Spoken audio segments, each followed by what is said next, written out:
32 நிறுவனங்களில் உள்ள 63 பேரினதும் கணக்குகளை பரிசோதிக்க அனுமதி கிடைக்கப்பெற்றுள்ளதாக ரகசிய போலீசார் தெரிவித்துள்ளனர்.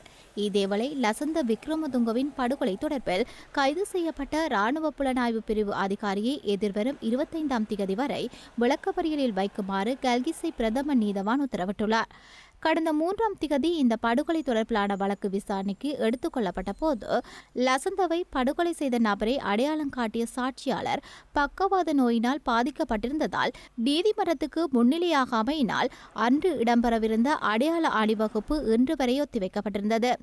எனினும் குறித்த நபர் இன்னும் சுகயீனமான நிலையிலேயே உள்ளதால் இந்த வழக்கு எதிர்வரும் 25ஆம் திகதி வரை ஒத்திவைக்கப்பட்டுள்ளது. இதற்கமைய இன்று அடையாள அணிவகுப்பு நடைபெறவில்லை என்பதோடு சந்தேக நபர் தொடர்ந்தும் விளக்கமறியலில் வைக்கப்பட்டுள்ளார். கொழும்பில் வைத்து கடந்த 2008ஆம் ஆண்டு ஜனவரி 8ஆம் திகதி லசந்த விக்ரமதுங்க படுகொலை செய்யப்பட்டமை குறிப்பிடத்தக்கது.